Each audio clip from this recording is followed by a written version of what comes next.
What's happening, good people? Welcome to another Neighborhood Guys episode with your boy Ali and my best friend Joe. Let's hang What's out up, and let's y'all? talk about some basketball stuff. What's up, brother? What's up, bro? Happy to see you, man. Man, it's good to see you too, So, man. it's a blessed weekend. People don't know our story, man. We've had a long journey, Whew. and Yeah, I'm just happy to be where we are at this moment. For everybody that doesn't know, we're from Memphis, Tennessee, and I'm here in Memphis now, and my best friend Joe is in California, San Diego to be exact. San Diego. Excuse me. So many people out there, so many nice, beautiful places. Wish I could be out there too. See some beach stuff going on, some water, some waves. Ain't nothing wrong with home though, man. I love Memphis. Yeah, home's cool. You know, if you Mississippi kind of dirty.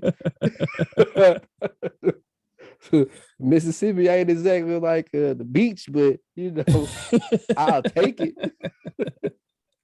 What you I go saying is you're not swimming going to out put there. your feet in the water no time Nah, soon. I ain't doing none of that. Okay. Yeah, don't do that. Motherfucker, what's Riverside? Riverside about the closest thing gonna get to the beach. Yeah. They got, they built Man. some basketball courts out there. No. Did you know that? No, really? I've been meaning to tell you about that. I keep forgetting. I've been meaning to tell you this for 2 years. Man, that's crazy. I can't It's believe that. it's I got, it's like 4 basketball courts out there, man. I got a lot of memories about Riverside, man. Yeah, Okay. me too. I mean, just imagine the precinct being downtown on Riverside. Oh, that would have been dope. It would have I been mean, it would have been it would have super been a fly like we lot was of growing it would up. have been a lot of balls kicked into the Mississippi, but but yeah, it'd have A been whole cool. lot of people, youth that need anger management to be at the precinct. Yeah, location wise, it would have been cool. Melmoride is I know y'all know about run and shoot in Atlanta. It's kind of like our version of run and shoot outside. Mm. Uh yeah, so we got 4 or 5, it's four full court basketball goals, Mhm. Grizzly themes. They came in and they renovated the courts. Oh, did they? Uh huh. Did they? Yeah. Well, I mean, this probably happened maybe 5 years ago. Mm. It's been a minute because Mike I Conley's on mean, one of the courts. last It, last I saw Malmarai, it it was was regular. Powerade and Yeah, it nah, had they like redid them since then.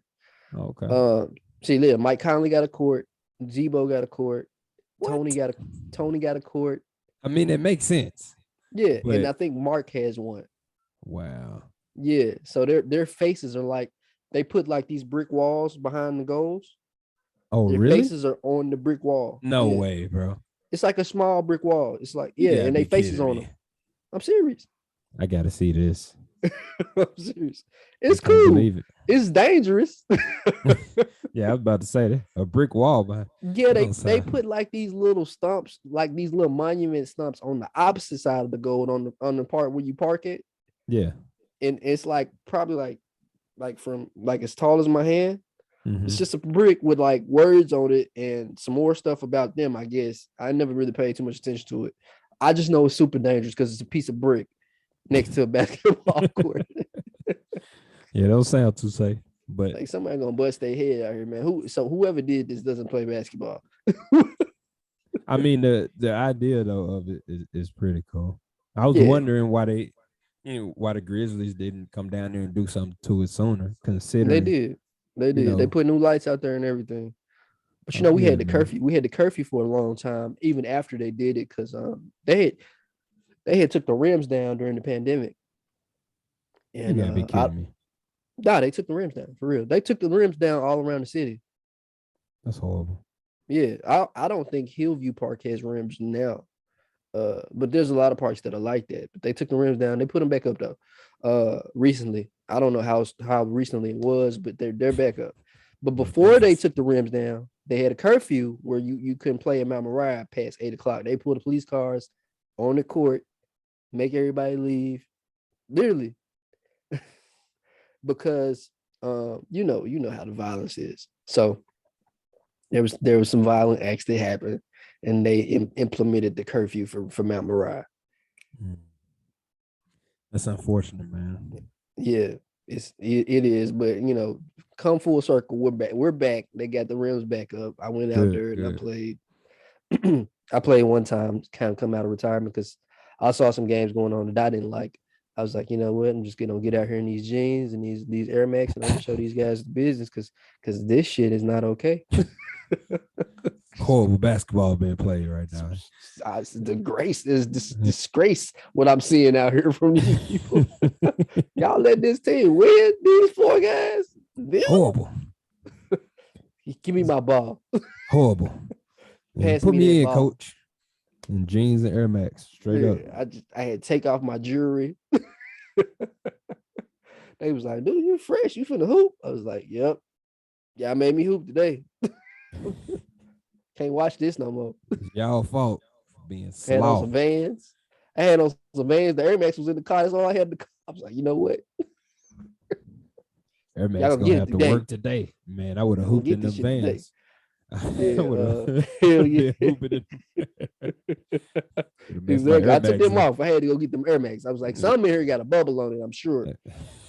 In my trunk. I'm not messing up my Air Max for no scrubs. Yeah. I always got basketball pads or the compression shorts and some shoes in the trunk. It might not be basketball shoes, but it's something in there I can get away in if I need to run. Man, I got all kinds of hooping gear. I got 2 duffel bags. I got an indoor and an outdoor basketball. I got my pump. I got shorts. I got t-shirts. I got socks. I got Jordans, Kyrie's, LeBron's, Damian Lillard's. No, not Damian Lillard's. You got the whole All-Star team in there. No, yeah, I got Damian Lillard's, the Chinese New Year Giants. Nah, I ain't never had no Damian Lillard's. They all right, man. I'm not a big Adidas hooping, but I am shoe fan. Yeah. I'm more. I like the NMDs. I got my all white high top, shell toes.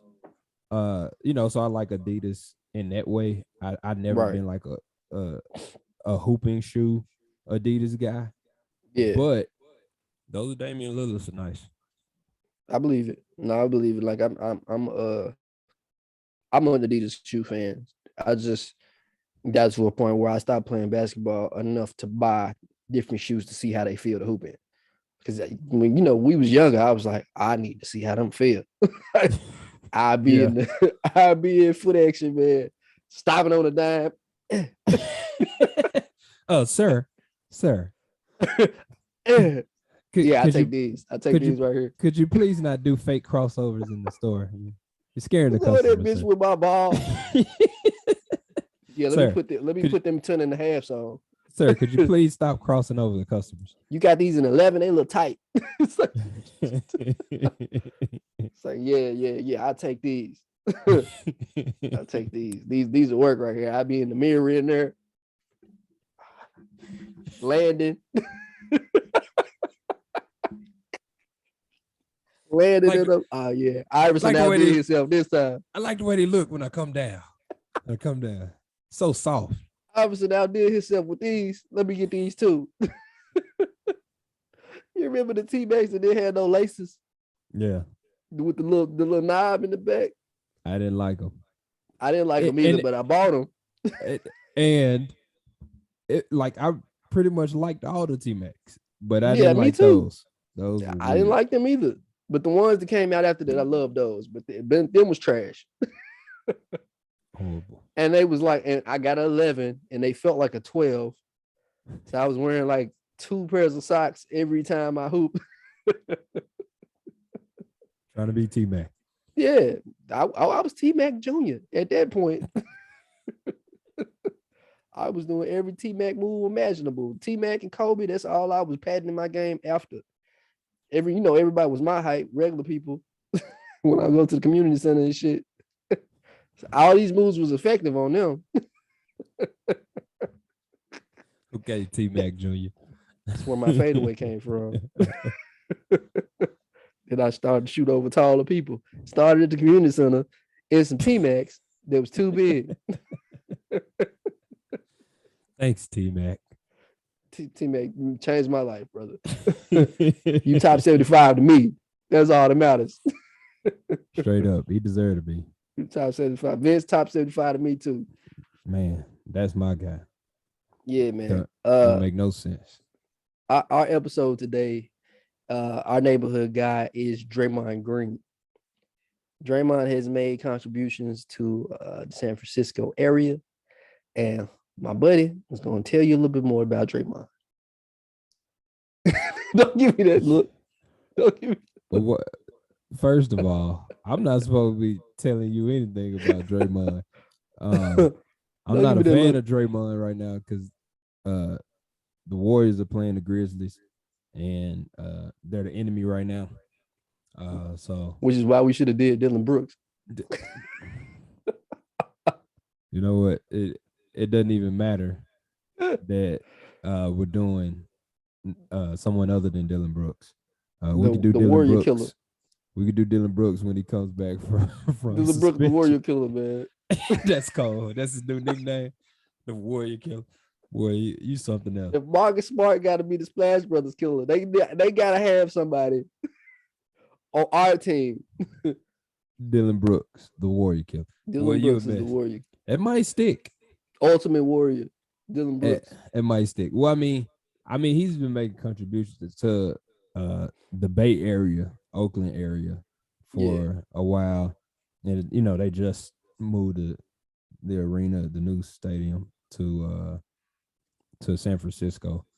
Right. I'm sure there's a lot of people in Oakland that didn't like that, but that's the area that they're in now, and I'm sure he's still doing great things in that Bay Area.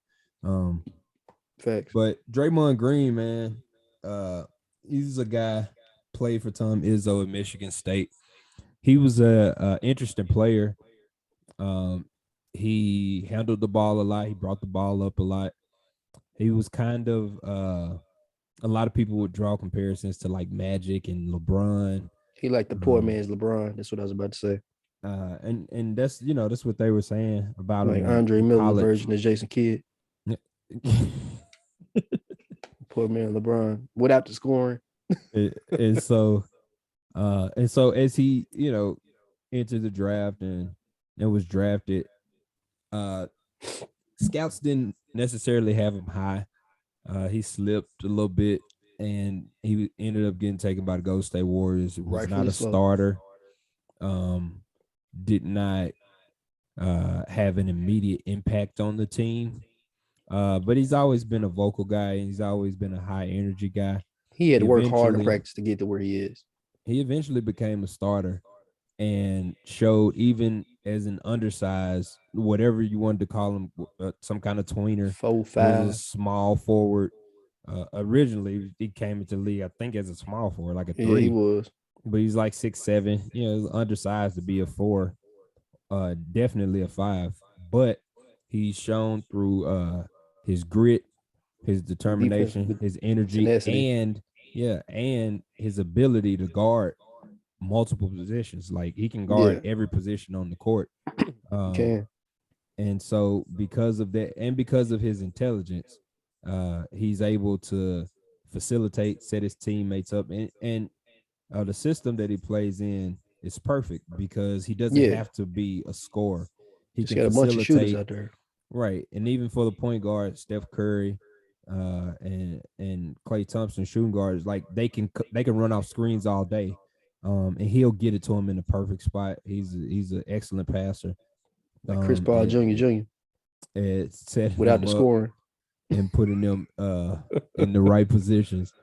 And so he's a champion, man. Man's got 3 championships. He's been to 5. He just came back off an injury during the regular season, and right now, they advanced past Denver this year in 5 games, and now he's playing against Memphis, and I hope he continues to do horribly because I think he's got like 9 9 assists and 10 turnovers in Yeah. the Did you in just the say you hope he one. continues to do horrible? Is that what you said? Yes, absolutely. Uh, uh I thought I misheard you. yeah, he's got like 9 assists and 10 turnovers in like 2.5 games. Yeah. I mean in like 1.5 games. We're In not a this good matchup for him, and that's an awesome thing. yeah, in this round against the Grizzlies. So Exactly. that's our neighborhood guy, Draymond Green. Shout out to him. Salute. Yeah. Yeah, he's an amazing player. I definitely think he's been underrated, excuse me, his whole career so far. He does a lot of things well that people don't take notice to. Um, but yeah, that was a great segment. Um, for everybody that doesn't know, I'm a Warriors fan when we're not playing the Grizzlies. When we're not playing my There you hometown go. team. French again. Yeah. We. When Mhm. we not playing the Grizzlies, we's the Grizzlies too. Sure. I did whatever you say. Yeah. Yeah. I'm all for the Grizzlies. The Grizzlies are first, and then I'm a Warriors fan. So that's there. Uh, My number you 2. know, RP One Kobe. one Because B. you know where my heart is, Kobe. You know, I'm with you to the end, buddy. It's not a love letter to the whole league right now. Okay. It is though. It is though. Man, moving right along. I had something here that I want to discuss, and I just lost it, man. Oh yeah. Ja must see TV, ain't he? Man, look, I'm gonna tell you something, man. That boy is something special. Okay, everybody who knows me knows my favorite player is LeBron James. Yeah, Everybody knows that. unfortunately. Ja just stole that. Like he took it. He Ja's my stole it. favorite player. Like he's been one of my favorite, even coming into the league. And I remember telling everybody when Yeah, they were like, "Oh, you guys were so close. You almost had the number 1 pick." And I was like, "I'm glad we got the number 2 pick because exactly. I know New Orleans is gonna take Zion, and we get Ja." Oh, Exactly. you wouldn't want Zion? No, I want Ja. Like seeing we him at need Murray State, we needed Ja. I was like, Ja is going to be more. Not only is his productivity, in Amazing. the stages of which he can affect the game, are Right. more than Zion. I believed at the time, even though Zion's Yeah. unbelievable talent, He's a once in a and a lifetime talent. phenom coming out of Duke, like all attention and all eyes were on him, and rightfully so. Uh, but what I saw in Ja, the potential I saw in him, and what I thought uh could what I thought could come from him, uh, and what he could do for the team and for the city, I thought, man, look, I take Zion. Um, I mean, no, I take Ja over Zion 100 times out of 100. I And promise. I would too. right now, it's looking like a lot of other people would too, even people who had Yeah. Zion going first. So Ja is exciting, man. He is. I'm talking about electrifying, bro. I haven't seen, and there are a lot of Iverson comparisons that he's had. I'm Rightfully so. not in that camp. I'm not one of those people who've been like, oh yeah, he reminds me of. I'm not one of those people, but some He of the does some moves, things. Yeah, he does some some of the things. moves that I've seen him make, and not necessarily in the way he handles the ball or like his dribbling package or anything like that. Um, but more so, like, I mean, yeah, there's some comparisons with him going to the rim, being a smaller Mm-hmm. guy, being able to kind of contort his body in the air and Finishing the score. lane well. Right, Mm-hmm. like that's, I think, the thing that is probably more comparable to Iverson than anything else. Yeah, Iverson was amazing So at that. so I've not been one of those people who've been like, oh, he reminds me of Iverson. But when I saw him make certain moves on whoever it was guarding him, whether Jordan Poole or Draymond or Klay Right. Thompson or Steph in these playoffs, and I've seen how bad they look while trying Yeah. to guard him. That's They what do. reminded me of Iverson. They Like, do look bad. because that's how guys look trying to guard Iverson. Like, they look bad. And it was bad because, like, the moment they figure out, oh, damn, he got to step on me. Like, Yeah. for some Three of them. guys, yeah, like for some guys, you can still kind of like reach out and kind of And still beat be her. in front of them. By the time they look up and Jai's at the rim already. Yeah. And the look on their faces, it's like, man. That shit was fast. Right. So, like that right there, I'm like, okay, now you're giving me Iverson vibes. That's Iverson shit. Yeah, but you know what they remind me of? Who's just that? to interject real quick. Remember when D Rose had them fast don't lie commercials? Yeah. I used to love those, and he makes me think of those commercials all the time because he be like blowing by dudes, and I be seeing his wind hit their jersey, right? and then I be in my head, I be like, "Ooh, fast don't lie." Yeah. Keep going, man. And so that's, like in that aspect, he reminds me of Iverson, and his shot making ability in the paint is stupendous. It's ridiculous. Unmatched. Left hand, right hand. Oh, and his ability to go up and over you. His left hand is amazing. So must see TV. Absolutely, I agree. Yeah, his left hand is amazing, bro. And man, the only person on his level with that shit is Kyrie. Bro. Yeah, that's it. Yeah, it's just him and Kyrie, and they in the league of their own with finishing at the rim. Right, with their left hand, with both hands. Right, but it's in particular their offhand, because Steph Curry, I think, is just as good, but with his right. I don't think he's as good with his left. But Steph Curry, I think he's as good as finishing. He's an amazing finisher at the rim, but with his right hand, he is. But Ja just has that, like you said, up over. He's got that up over you part of his game too, which makes him more elite to me. More so than Ja. But Ja has the jumper, so no. You got it backwards. That is that. Steph's got the jumper. Yeah, Steph has the jumper. My bad. Yeah, Steph has the jumper, so there's that. I want to talk about the unfortunate. No. Before we get to that, the Grizzlies are so physical with Golden State. I just don't think that they're ready for our physicality. We came into that game really trying to beat them up, like for real. And I was so proud as a parent.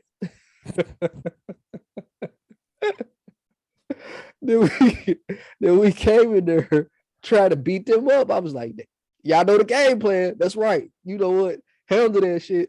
like take them out. Like Memphis basketball, man. Yeah, I was cool with all of that. And then unfortunately, Dylan was going up for a hard defensive play. And he swiped GP2 in the back of the head, and he just came down in an awkward position, and he fractured his elbow, which was really cringeworthy. And I didn't really want to see that happen to him. I really liked that kid. I loved his dad. His dad's one of my favorite point guards ever, if not maybe my second or third favorite point guard ever. And he's just got a lot of athleticism and exciting play. He just brings another element to the game as far as highlights and watching excitement, because he gets up in the air quick too, like Ja. For a shorter guy. Well, he's not short to us, but short for the NBA. So I just hate to see him go down in that way. But yeah, Dylan wasn't being malicious with his intent. It's a part of the game, man. Yeah. But to that point, that's the reason. Like, I don't have a problem with Dylan being suspended for what happened. Gary Payton II got hurt because of the foul from Dylan Brooks. Right. He should have received a flagrant 2, should have been ejected, but so should have Draymond. Like, I think the narrative is, like, after Draymond's foul, like, you heard a lot of people like, oh, no, he shouldn't have been ejected. Like, that wasn't a flagrant 2. And I'm like, well, it was. Yeah, it was. Like, because of the potential. Had Clark come down with his arms the same way that Gary Payton did, he could have had the same injury. He And could have so, broke his nose or his chin or anything. right. So the potential is there, and that's why you get suspended. So there's no difference necessarily in the fouls because Draymond hit Brandon Clark in the head too. Also, Right. now it was Correct. different because he didn't come from behind him, He didn't have the but he hit momentum like that. right, and he was jumping straight up, but he got hit in the head, and then he got, whether you want to say you didn't Draymond's snatch foul him, was worse. right, whether you want to say you didn't snatch him or not, you did because you Yeah. pulled his jersey. Oh, I was trying to hold him up. Everybody in basketball knows that's not how you hold somebody up. That's not that. If you wanted No. to hold the man up, you could have grabbed the man's body. You could have put I, your arm under his armpit. I mean, your hand under his armpit and grabbed him. You could have done anything to hold him up besides grabbing the man's that's the jersey. stupidest foul I've ever seen Draymond commit in It his was life. ridiculous. But yeah, that's how I feel. Dylan Brooks should be suspended. Listen, he only played a handful of games in the regular season anyway. So Yeah. Grizzlies have shown, and like they showed the last game, they don't need him to win. Exactly. But he is integral to the team. I think that sort of woke both teams up Yeah. when that foul happened. Like, oh, Memphis is Definitely. not a pushover. No, not So, at all. and so I think we got a good series here. Oh, we got a great series, and I think the Dylan Brooks thing is just about to help us, to be honest, because now you give him a game to rest, and Desmond Bain already got 2 games to rest his back to get back to where he was in 3 days, yeah. Minnesota.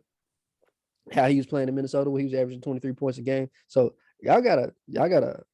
I'm talking about the Warriors. They got some shit to look out for, man, because now you got 2 guys that are gonna be well rested, and Dylan Brooks can have time to work on his jumper while he's suspended. Man, if he get that jumper right with that defensive tenacity he already has, because he's not gonna come back and play soft. He's gonna No. come back and he's gonna be all over Steph because he's gonna be well rested from that game, and being eager to want to play in it. So I'm just really Yeah, he's gonna excited to have like see. 5 days rest or something. That's crazy. That's what I'm saying. I'm just excited to see how he comes back for game 4, because that's gonna be amazing. He went, and I predict he might have something close to a team high in points. Okay. To be honest, Good prediction. yeah, I think he'll have the team high in points because he's gonna come back with a big chip on his shoulder, and you motherfuckers gonna be upset that y'all suspended him one way or another. But No, that's I neither think here nor it's there. I think it's a little bit of trying to help out the darlings of the NBA. That's all it is. Because Oh, definitely. I know you heard about the statement that the NBA made and said they should have called Ja for palming. They should have called a carry, like the refs missed a call at the end of the game when Yeah, he drove on Wiggins and he pulled up and he hit the floater. they want to say We were up anything, by huh? 1. I think they put Yeah, us up by like 3 or something like that. they want to say And anything to take stuff from yeah, us. like like they don't need help. They champions. You I know what I'm called that saying? from them too. Like I right. expected them to do this with the officials and everything Yeah. to give us a So hard time. it it is what it is, man. Like we play through all of that. Like that's why we are made up the way we are. Definitely, That's why we grind and we grit because we definitely, get disrespected. People don't expect us to be one of the best teams in the league. Um, a lot of people slept on Ja, and so now you see us actually like we still got that grit and grind mentality that when TA and Zebo were here and Ja is exactly what we needed. like we got that same intensity. I think Jaren Jackson Jr. talked about that. Like it's a little different now. It's a new generation, but it's the same mentality. It's the You know what I kids. mean? It's like the Yeah. kids now, Yep. and they grew up knowing what's going on. Like, Right. They weren't transplants. They didn't come in and like, oh exactly, man, this is how Memphis is. Cause Tony Allen, being from Chicago and already kind of having that mentality. exactly, Zebo kind of had that reputation, you know what I mean? And then they kind of come in and exactly. like Mark kind of grew up here, even though he, Yeah, he uh did. his rights belong to LA. He got traded for his brother. Like he Yeah, grew while his brother his was, brother was here. playing here. He was growing up He was here. Like I he actually was played playing high school. school Yeah, ball school against here. him. And then he was a beast. He was like 300 plus pounds, but had I know it. skills. Um, It was like 7 feet at 18 years old, which was crazy. But outside of him, everybody else, it was kind of implants, and so but they adopted the mentality of what Memphis is, and they were like, okay, Exactly. this kind of fits how we play, which is why those teams work well together. I love it. And now, like you said, guys are being drafted here with that mentality, like this is what it is, this is what Memphis is like. And Correct. so the whoever's drafting the players in Memphis, man, is doing an awesome job. They're doing an We awesome got job, we got a cold team, man, from top to man. bottom, bro. And in Telling no you. time, and we Yeah. got them in no time. Yeah. Yeah, I'm super proud of everything that we built in our organization in such a short amount of time. Because I used to be feeling the opposite way about a lot of things that were happening after the departure of certain players. Because for a long time, it just seemed like we were just losing player after player after player that we really needed. Uh, but it's nice to see it come full circle and for us to actually get some positives out of everything that happened, and not even just positives, but the best we've ever had. Like, and Jaws is exactly what we needed. He's that same, like you were saying, the DNA of Memphis. He was the one piece that we've been missing. Mm-hmm. That point general with all this excitement and tenacity, want to get under your skin, want to put 40, 50 points on you, want to get all the teammates involved. That's a rare combination for a guy to want to score a lot and want to play well with his teammates and make his teammates happy. That hardly ever happens. That's tough, man. And you Yeah. wonder why I like LeBron so much. Yeah. But But no, moving I right told along. you. I compared him to LeBron before, and you were like, nah, you can't compare him. And You that's were exactly talking what I was about talking about. but you were talking about the skill sets. Like that's That was the part of the skill set that I was referring to, though, like that they have that similar dual ability to kind of conduct basketball. They can do it from two sides. They can get the team involved, control the game, and they can score as well. And in that particular segment we were talking about, I was just saying Kobe and Kyrie kind of do the opposite. They want to score. They want the teams to win, but they're going to do it. Their contribution, for the most part, is going to be scoring night in and night out. I Uh, agree with that. yeah, LeBron can come in and have 20 points. He doesn't even have to score 30. But he's going to try to get you 10 assists, and he's going to try to get the best possessions possible throughout the game. Uh, and Chris Paul is that same way. It's just LeBron is just so freaky crazy good that he can accidentally give you 30. And most Accidentally. guys, yeah, I'm saying he can accidentally, especially when he was younger, he actually accidentally get you 30 on fast breaks. Like, you be like, look up at the box score, and LeBron have 26 at the beginning of Yeah. the third or the middle of the third. That man could shoot free throws. Yeah, and he wouldn't be doing shit but dunking on you. Like, so when he started shooting the jumpers and the threes, and it was rap. It was rap. He was gonna average 30 for his career after that. That was it. Uh, but nah, Ja has all the intangibles that we needed in general, and I'm so happy to have him on the Grizzlies as a part of our team, man. It's Yeah. something else I was thinking about when Dylan Brooks come back in Game 4, man. Their arena in Golden State is gonna be so loud booing him. Oh yeah. They're gonna You boo that man like he's Ben Simmons coming back to the Sixers. Ben Simmons in Philly treatment, huh? Yeah, he's gonna be the new Ben Simmons. He's gonna be the new Ben Simmons in Golden Except State. except that's only gonna fuel Dylan though. Oh yeah, That's gonna fuel him. he gonna come in there with a fresh cut, new braids. He might put his chain on, walking in the stadium like Ja be having his grill in. We had the They shades gonna come on. in there D-boy fresh. Dylan look like an old pimp to me anyway. Every time I see this man walking around, I just see him in a pimp coat, That man look little like hat, little turban, not a turban, what you call it, fedora, uh, some 5 rings on his finger, light skinned dude, like a little flip, Hustling Flow. He remind me of Hustling Flow. When they play Whoop That Trick, I be seeing Dylan like, yeah, that's Terrence Howard. Hey man, I got these beats in my head, man. Yeah. Dylan Brooks, Terrence Howard, man. Tell me you dropped this out your pocket, man. Tell me this spit fell out your pocket, man. Oh, bro, big dream. I can't unsee that now, bro. Every time I look at that man, I'm thinking Terrence Howard, bro. Oh, that's crazy. That's crazy. Wow. He's spiffy, bro. He's spiffy, bro. He be clean cut.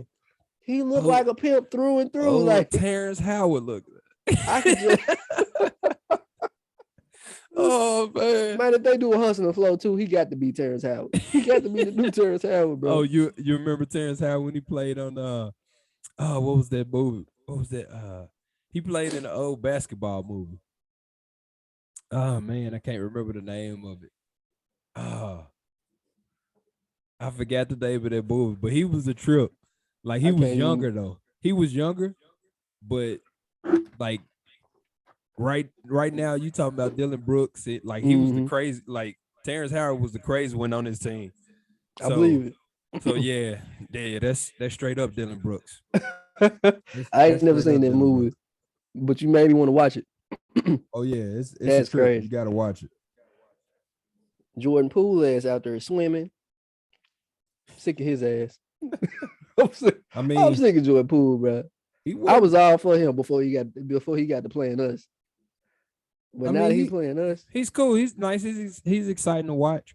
But in that second game, he wasn't nearly as effective as he was in that first game.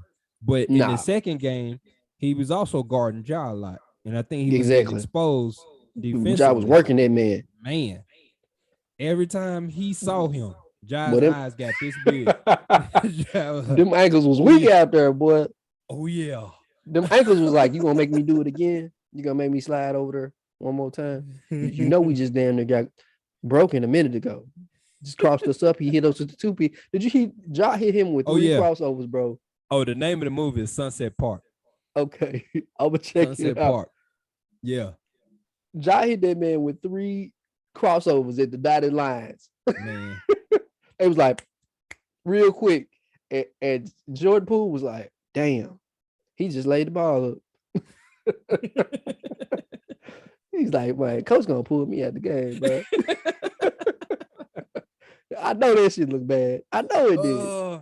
I know he was talking to himself. Like if Jordan was playing really well and Ja started doing that to him, it would make him either have to play greater or it would make him feel like he's not as good as what he thinks he is. Of course. That's what I'm saying. So I think that's what happened in the second game. He started to feel like he wasn't as good as he really is, but Ja's just that good. And he's really unguardable. So, man, Jordan Poole, I think he did have a bounce back game for game 3. Not game 3. The game 3 is tonight. Yeah. So I think he will bounce back for game 3. But yeah, that particular game he played like that's been banged with her back, but there's nothing wrong with Jordan Poole. I don't know, man. Like our defense is pretty good. Perimeter defense is great. Yeah. And they don't really have any interior scores to try and punish us. So our defense is great on them, man. Man, our closing out is amazing on the threes, bro. Running around screens, all of that. Yeah. I didn't even see us playing defense this good against them, and I know we play great defense. Well, we look like Celtics basketball out there. I ain't gonna lie to you. Man, we look like Memphis basketball. Shock the world, baby. That's right. We look like Memphis. I like Tyler Jenkins a lot. Taylor Jenkins. Who's Tyler Jenkins? That's his black cousin. Tyler Jenkins. T-Row. TJ. Taylor Jenkins. I like Taylor Jenkins a lot, man. He defended our guys a lot, really well. He was defending Dylan on the situation with everything that happened. And he's just been great for the team. You know, he's really super young. He's like 37. Yeah. And that's crazy. That's crazy. He's 37. He's doing this. And he's a super basketball mind. Bright future in Memphis, Hell yeah. man. You know who's struggling? Who was that? Steph? Clay fucking Thompson. Oh, Clay for sure. You remember why I said he was struggling? No, please tell me. I told you a couple months ago. That I don't know. I don't He need to remember. cut his damn hair. That's horrible. He need to cut that fucking shit out of his. I mean, I agree, he does, but that ain't it. That ain't the reason. I know, man. I know. I'm just being superstitious about this man's hair. Like, I think he gonna struggle till he cut his fucking hair. Until he cut his hair. Well, keep that little fro thing he got until this series is over. Until y'all go swimming. Right. Until they go fishing. Mm-hmm. Until they're going fishing.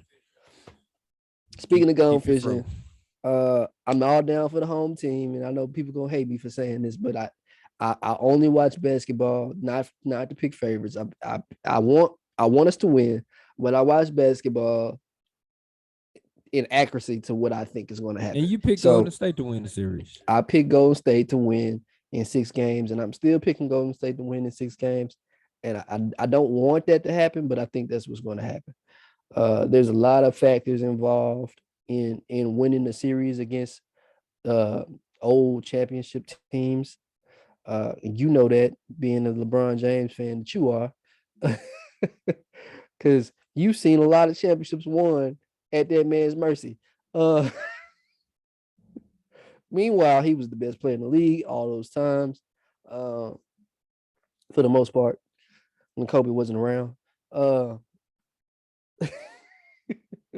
not gonna say nothing. I'm poking at you. I know what you're doing. Please continue, sir. Please. Yeah, but nah, it's I think it's going to be extremely hard for us to get over the hump against the Warriors. I think we're going to get overwhelmed with the presence that they have in San Francisco, because when they get to shooting on their rims, these games are going to look a lot different, because we've been kind of hanging in there with great defense and their terrible shooting. But those guys, 2 of those guys for sure, only need to see a couple of baskets go in for the Atlantic Ocean to part its ways, or the Red Sea to part, and everything's going in from everywhere. And if they stretch our defense so far as to the logo, because we have yet to see any logo type threes so far. If they stretch the defense out like that, it's going to be tough for us to stay in front of the 3 of those guys on the court at the same time, especially with Draymond, with his passing ability and those plays that they have. They ran a play at, I think, at the end of game 1. It might have been the end of game 2, which I don't know if you remember me talking to you about them having little sets for the end of games. You remember me talking about it? Mm-hmm. They ran a play with Steph. Steph had a screen, I think, from, it might have been one of the bigs, maybe Andrew Wiggins, around the top of the key. And he does like this zigzag motion, and Draymond sneaks up back door, and they get a quick 2 points. And at the time, they was trying to get a 2-for-1. And they got their 2-for-1 in 5 seconds with Draymond scoring the basketball. And that was a prime example of what I was trying to tell you about. They got a few plays that we need similar plays to get fast buckets. And they have all of them. Like, they got more in the league than I've seen from any team. They get those sets ran, and they get those buckets in like 6-7 seconds. And they do this shit all the time at the end of the games. And that just scares me about them having a bad shooting night and them being at home. If they're able to do that at the end of the game and have a good shooting night, it's going to be really hard for us to beat them, because we've been playing outstanding. To be honest, I'm not saying it's as great as it could be, but we haven't played bad basketball. No, we haven't played bad basketball, but we haven't played our best. We're the second highest scoring team in the league this year. Yeah, no. And you know who the first highest scoring team in the league was this year, right? Minnesota? Yeah. Wasn't Golden State. So we're capable of scoring more points than we've averaged so far in this series in these 2 games. Yeah. We just haven't done it yet. Like, we still haven't been shooting the ball particularly well. Well, we missing Desmond Bain. Well, yeah, even with Desmond Bain not, scoring the ball, the way he has been scoring, like he did in the Minnesota series, like just in terms of Ja's efficiency, shooting the ball, he can be better. Yeah. He made an improvement from game 1 to game 2. He shot the ball more efficiently. He can still get better, even though he scored 40 easily in the last game and almost I had agree. 50. He could be more efficient in his scoring. Jaren Jackson Jr., who shot well in game 1, Mhm. didn't particularly score to me. I think he had like 12 points in the second game, but he can be more efficient in his He's scoring. got to make And sure he gives us 20. excuse me.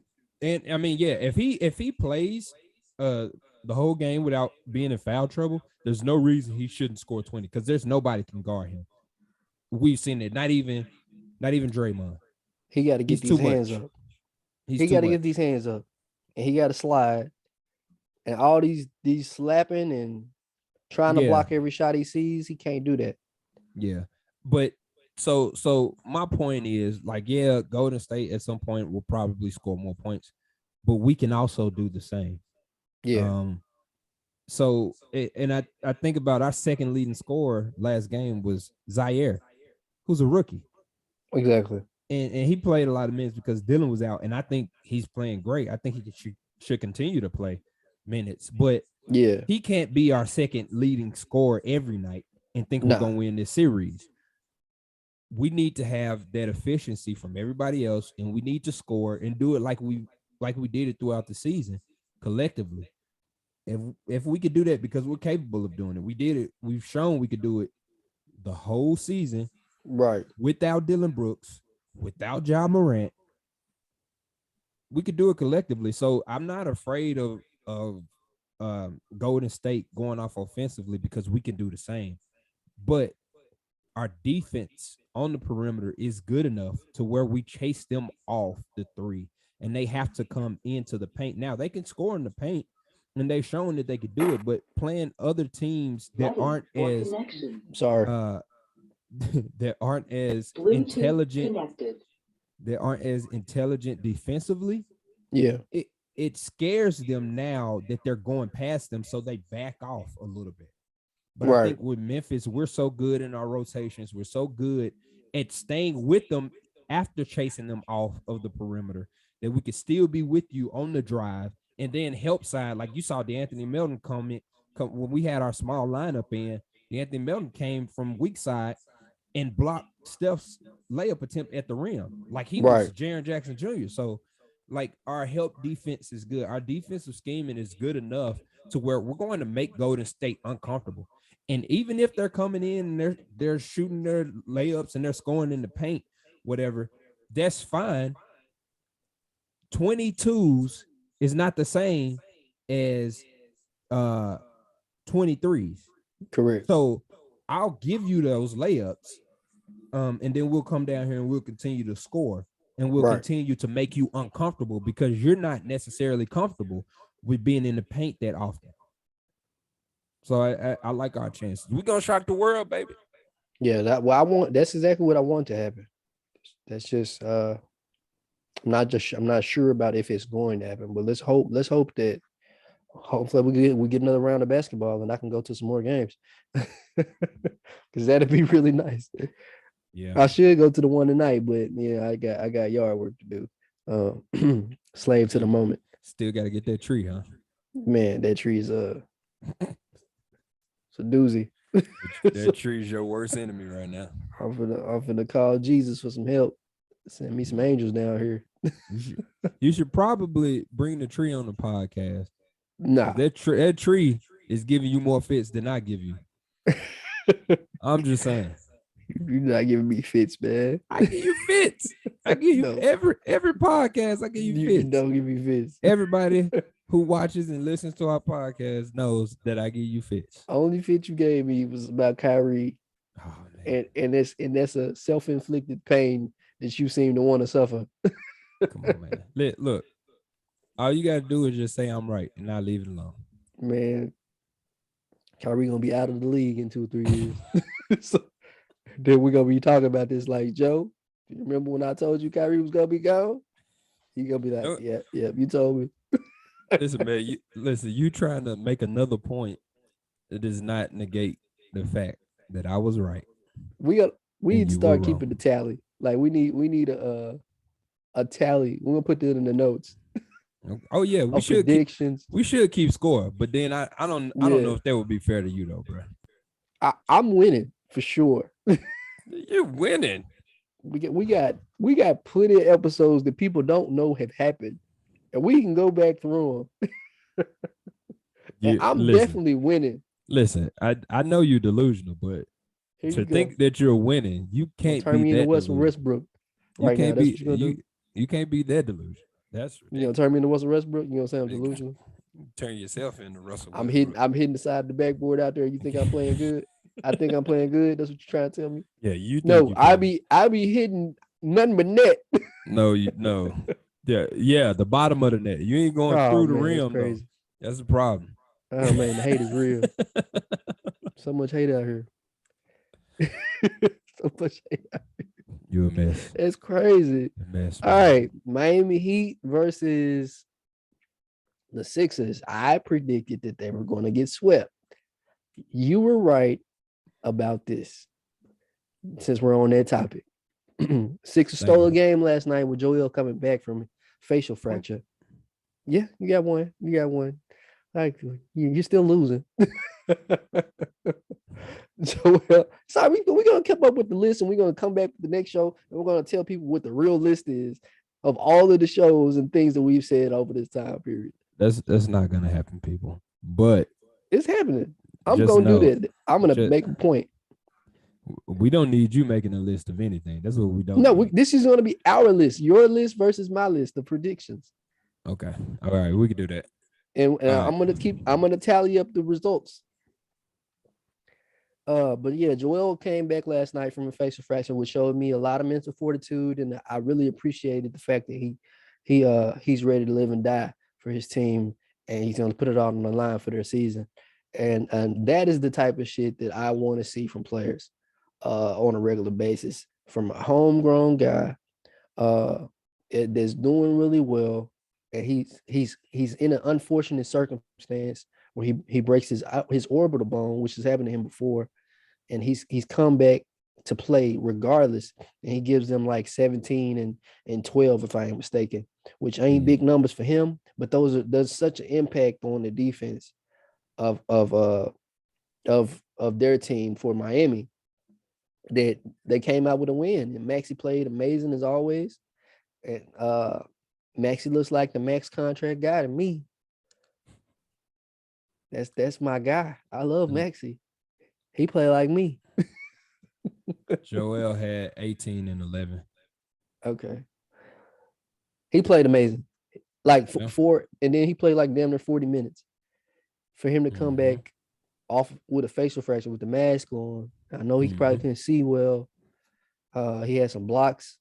He had some defensive stops, some shot interruptions. Man, I just was really impressed by his entire effort, and I've never been a big Joel Embiid fan, but last night he earned some respect from me. Oh, I'm a fan of Joel. I know. That's no secret. I know.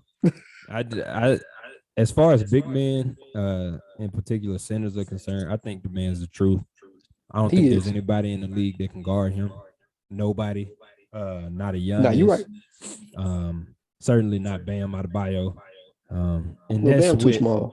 and that's with a mask on his face. Yeah, So nah. Miami would have to make some adjustments defensively. Obviously, uh, Mm-hmm. they didn't prepare well enough. Their their talking point since game two, especially, has always been, "Oh, we're preparing like Joel's gonna play." They thought it They was gonna didn't be a prepare good cakewalk. enough, right? They thought it They was gonna didn't be a cakewalk. right. They didn't prepare good enough, and we didn't even see close to peak Joel. We saw Nah, a role player Joel, but his effect on the game is exactly. so great It's that it huge. just changed the complexity of the whole series. Like, Everything. you saw the body language. I mean, yeah, they were in Philly, they weren't in Miami, but still, you saw the body language He takes up a lot of of space out there. the Miami Heat players and it wasn't the same. Just knowing that Joel is at the rim, Yeah, just knowing that Joel is even switching onto them off pick and rolls and stuff, it's like exactly. it changed everything. And so, with the exception of Jimmy Butler, who's gonna be Jimmy Butler no matter who's playing, Jimmy buckets. everybody else in Miami seemed to shrink because Joel was just taking up too much They uh, did. room in the stratosphere. Man, that man is a Man, beast, he is. and He is. we got a series here now. Man, yeah. I do.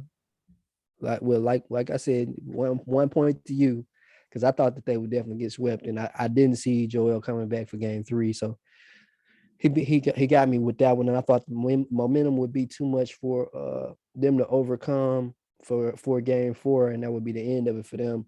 Uh, Mm-hmm.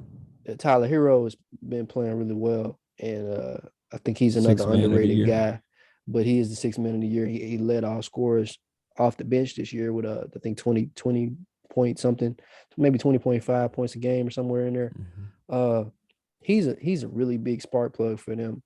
And Jimmy, you mentioned Jimmy also. Jimmy is doing everything right for this team, and he don't get enough credit for the stuff that he's doing, like at all to me. And to be honest, I think he's like the new East LeBron in my eyes. Like I'm not even saying it's I would that big of a deal. that would be Giannis for me, Yeah, well, I but mean, okay. I put Giannis in another tier. Like I don't even put him in that tier. And the reason that I say Jimmy is the new East LeBron is because Jimmy's been to the finals. Uh, is it twice now? No, he's been only once. Okay. Well, Giannis won the championship. Right. So LeBron didn't win around this time that I'm talking about. When he was constantly going deep into the playoffs with the Cavs, he wasn't winning yet. And Jimmy is in that tier of not winning yet, but he's doing everything right for his team. And that's where I'm relating them when I'm saying that he's like the new East LeBron. Um, I don't think anybody wants to see Jimmy on on the opposite team every time they play somebody, because Jimmy just fits into so many things well. He does everything well. He doesn't make any stupid turnovers. He doesn't miss shots badly. He doesn't take bad shots. He passes well. He defends well.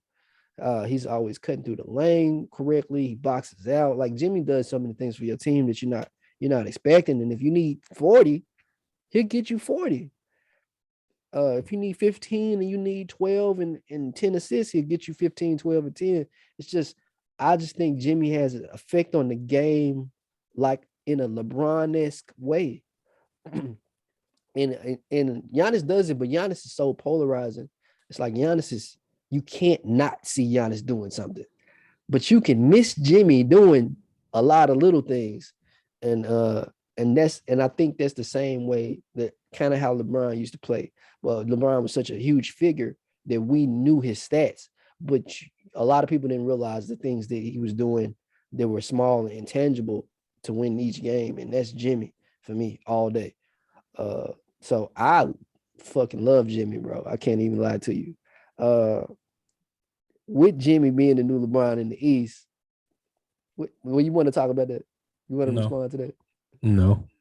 I just told you I don't think Jimmy's the new LeBron. Like if anybody was comparable to LeBron in the It would be East honest. and as dominant as LeBron was in the East, it would be Giannis. Yeah. Well, I'm not saying he's dominant. I'm not saying he's dominant. But Giannis is definitely the most dominant I player in the mean, league. I get your comparisons though. I okay. Yeah. So I mean, if I had to pick a guy out of the East, it would be Giannis. If I had to pick a guy out of the league to put on my team, it would be Giannis. If I do a draft today, I'm drafting Giannis first. It's not even a question. Who would be your second pick? Second pick. Yeah, who be your number two?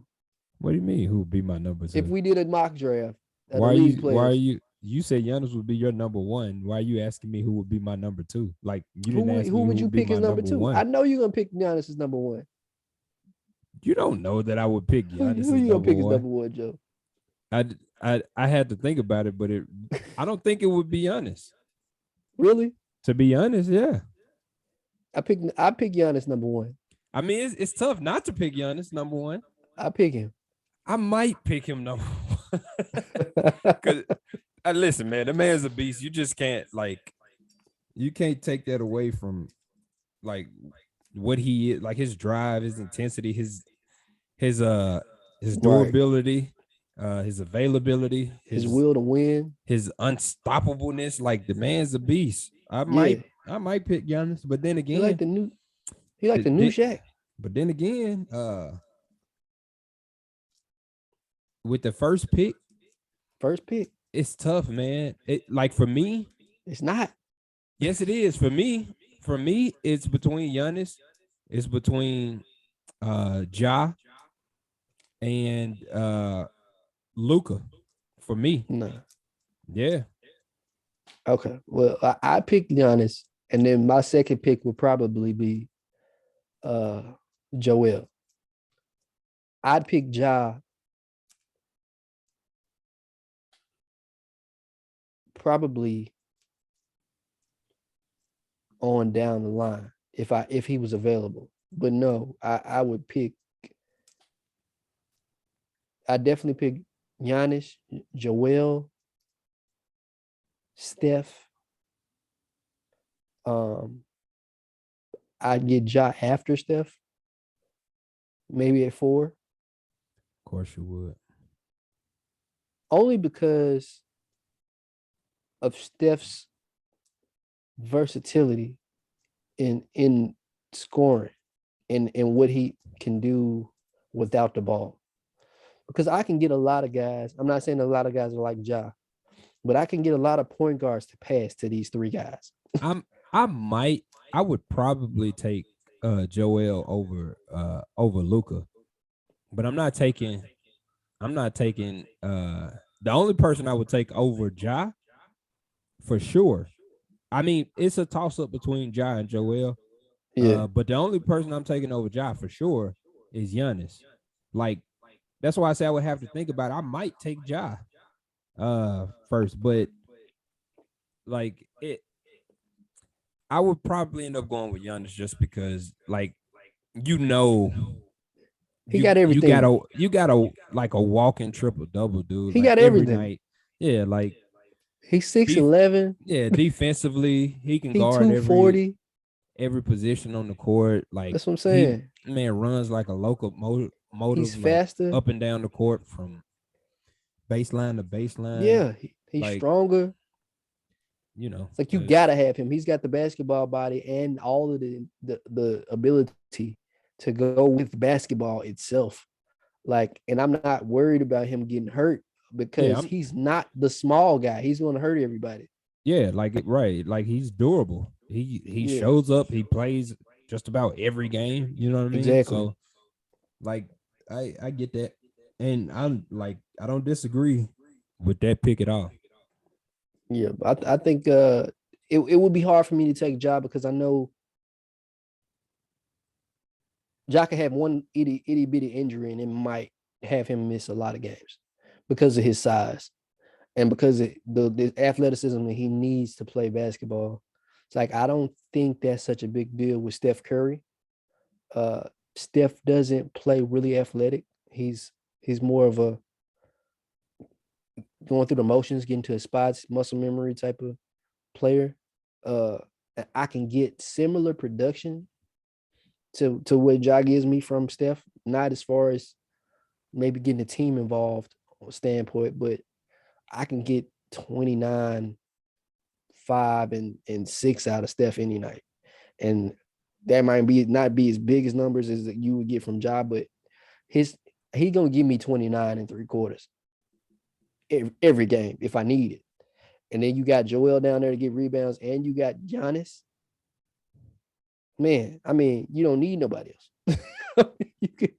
you can put anybody on this team. I can put Eric Snow out there. Okay.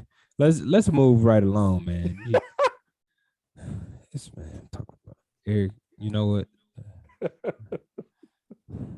Eric Snow. I'm using Eric Snow as an example. You don't have to have a great player to play with these three dudes. They'll be I they'll be in the know what championship. you're doing. I know Yeah, what you're doing. they'll be in the championship, But I'm man. just saying that if you bring up Eric Snow, it's basically time for us to move on. That's all I'm Wow, saying. dude, you crazy. That's all I'm saying. It's The disrespect. Hating on Eric Snow like this. Eric Snow didn't die for this. Eric Snow's not dead, people. I'm sorry. Man. Okay. Speaking of players that are under the radar, like Eric Snow. You know how excited Shaq gets when he's talking about JaVale McGee? yeah, because he had that man on Shaq and the Fool all the time.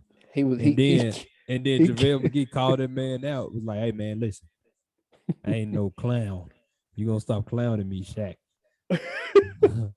right. Like Shaq. Shaq respected that though. Yeah, I know he did. I know he did. And I would too. But shit, he was clowning for real. So that's his fault, not Shaq's fault. But he has become a really good player in the league, and this ain't about him.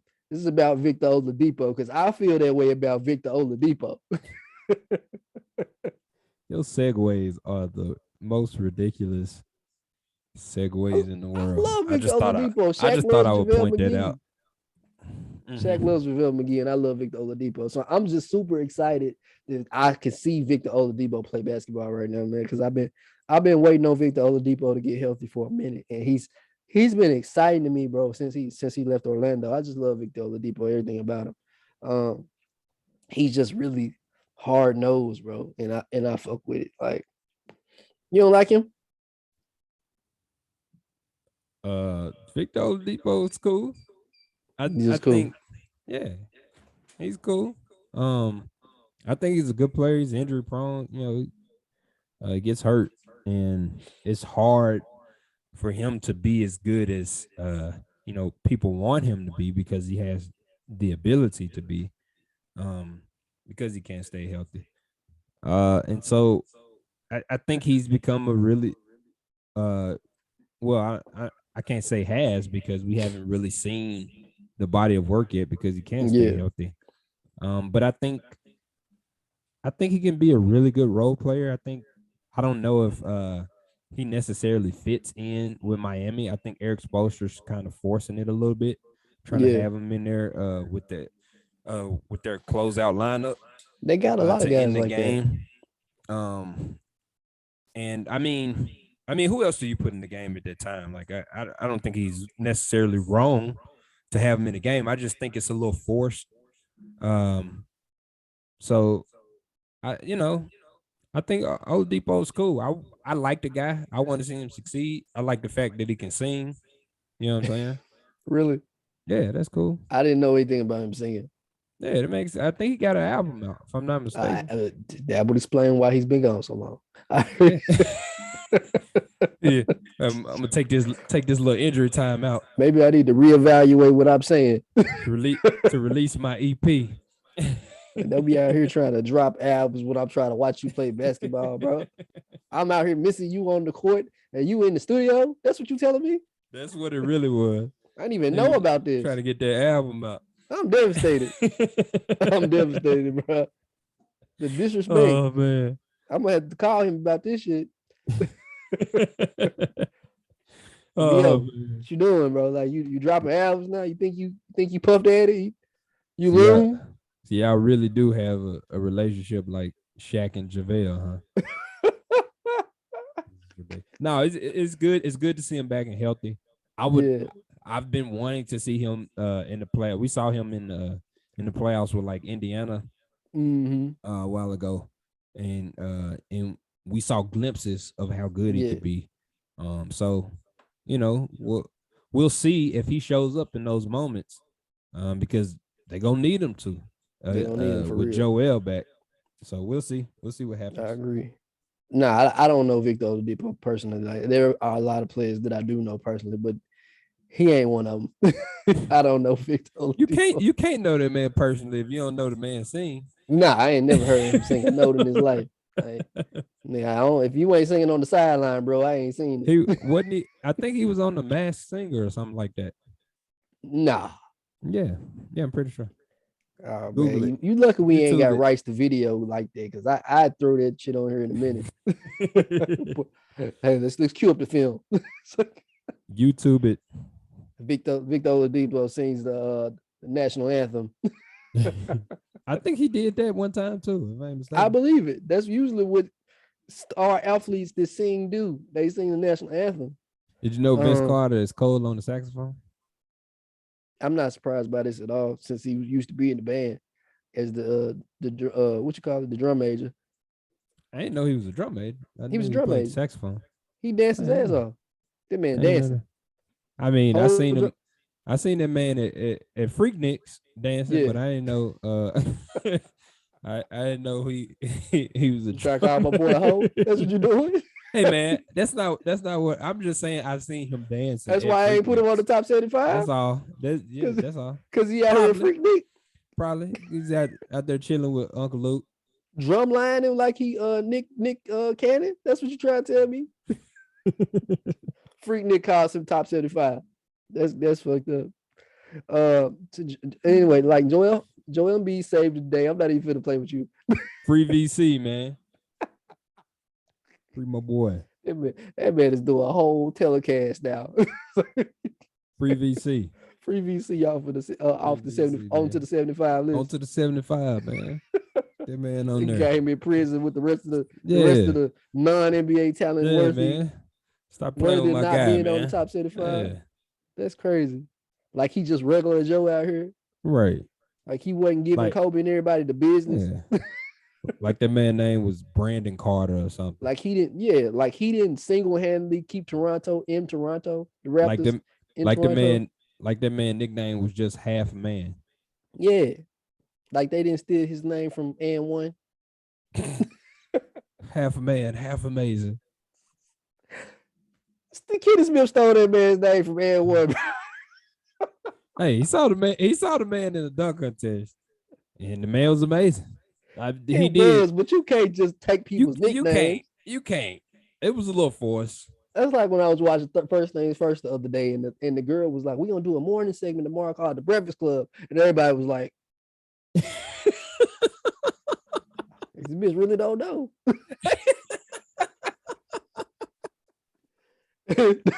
I was looking at each other like, not The Breakfast Club. Can't do that. Can't do it. All right, man. Let's move on, man. This is ridiculous. I apologize for calling her out her name in America. I don't mean it in a malicious way. I just said it because I don't know her name individually. Like that's what Cat Williams said.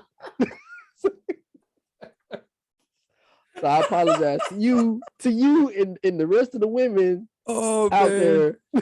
That's horrible, bro. Okay. Talking about the Breakfast Club. Okay. Moving right along. All right, James Harden. I ain't got to his ass. Hey, listen, man. I think he realized because he's not in shape. He's obvious. He's not in shape. Like, what's wrong with your boy? When he got in that mentality, I'ma not be in shape because I want y'all to trade me. It stuck. And the problem was he was still successful in Brooklyn because he didn't have to be in shape.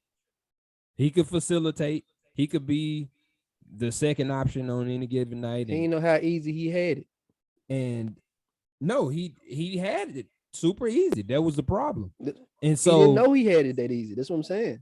And so he did know he had it that easy. That's why he didn't work out and get in shape, because he was like, I don't have to.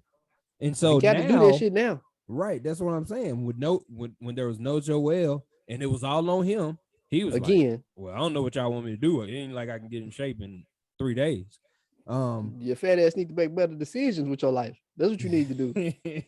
Yes, he does. Keep your ass in Brooklyn would have been a fine decision. No, it wouldn't have. He made the best decision for him. And if he didn't want to be a part of, be gone. If he didn't want to, well, I mean, they made it farther than Brooklyn. That's Oh why they at Lord, home right there now. you go. 2 games farther. We're not gonna even bring up that fact that that's a point for me. But They both finna be in Cancun. fishing. But no, I'm saying like they still got a chance to win this series. They did what they were supposed to do. They won at home, one game. They got another game at home. Yeah. If they can go and they can still win in Miami, they can win this series. And he also again he realizes it's not like I need to get in shape right now. If Joel is playing, all I have to do is do what I've been doing, which is facilitate, get Tyrese involved. He lucky that Max is Tobias involved. Danny Green finally showed up. Yeah. Get Danny Green involved and take care of the ball. He lucky that if Max he is can there, do man. If he can do that, and every now and then he shows a little hustle where he'll go and get an offensive rebound, keep the ball alive for them, right? That's important. If he can do that, that's all he needs to do, and they can go far. But I mean, obviously, he needs to be in shape. If we'll never see the old James Harden again. Like, that time has passed. But he can get there. I don't have faith that he can't get there. I think he can get there. I don't see that anymore. He gonna have to become friends with LeBron. Right. That's it. I mean, we saw Kevin Durant's, level step up when he worked out. Selfish. He too selfish to be friends with LeBron. He like partying with Travis Scott and shit. Yeah. He think he with Lil Baby and not an NBA player. In Paris. Him and Kyrie got something in common that they don't even know. Exactly. Yeah, you're right. I agree with that. They don't even know they got that shit in common. Kyrie want to be a political activist, and he want to be a music artist undercover for Adidas. For the first Adidas recording contract. I don't think Damian Lillard would be okay with that. Nah, I don't think a lot of people would be okay with a James Harden album. Well, be like I don't know how we talking about James Harden album. Let's talk about these Celtics, man. Let's talk about these Celtics, man. What you think about Jaylen Brown's performance? Amazing. I think he should have done that the first game, but it's I think it's a microcosm of their season, right? What does microcosm mean? But okay, microcosm it's a smaller example that exemplifies the larger whole. Okay. I assumed that that's what you meant, but just for the people, they ain't got vocabularies like you. That's ridiculous. Okay, so basically what I'm saying is their whole season has been like everybody saying, "Oh, well, you got to trade Jaylen Brown or Jason Tatum, and you're not going to trade Jason Tatum, because me too. Everybody says his upside is amazing, which I believe it is. And like we talking about upside, but like he's actually there now, like he's doing it. He's doing it. But everybody was like, okay, you got to trade Jaylen Brown. And so dealing with all of these talks is like they don't work together. Yeah. So they had to have a meeting of the minds. I'm sure Emil Udoka brought them in and talked to them. Was like, look, y'all ain't going nowhere. Y'all gonna play together. Y'all both cold. We got an awesome team. There's no way I'm breaking y'all up. I need y'all to shut everybody up and just figure this shit out. Yeah, and I think that's kind of what happened in this series, right? In game one, they didn't do anything. Jason Tatum had a game like he was the team's second or third best player in the first game, even though like he had like 23 points. That's not horrible. He was trying to guard Giannis. In the playoffs, what you did, he's trying to guard Giannis. In the previous round against KD, well, you can't do the same thing. You can't think that you're about to shut Giannis down and still drop 40. Like, first of all, KD is awesome, but KD ain't Giannis. That man was getting beat up. Yeah, like you trying to guard Giannis. He was tired. Right. You're gonna have to get in the weight room. You're gonna have to get your wind up. Yeah, it's gonna take a whole it's gonna take a whole lot out of you. So his willingness to say, okay, the reason I was as good against KD as I was because of our team defense. Mm-hmm. Him having that approach instead of thinking it's a one-on-one thing, I think helped him out. But I think collectively, he and Jaylen Brown got the memo. Dude, I think individually we're really good, but together we probably got the best duo than anybody in the league. Yeah, they do. Because they're good. So if we play like that, and Jaylen came out and was like, man, you know what? They don't got nobody on their team that can stop me, including Drew Holiday.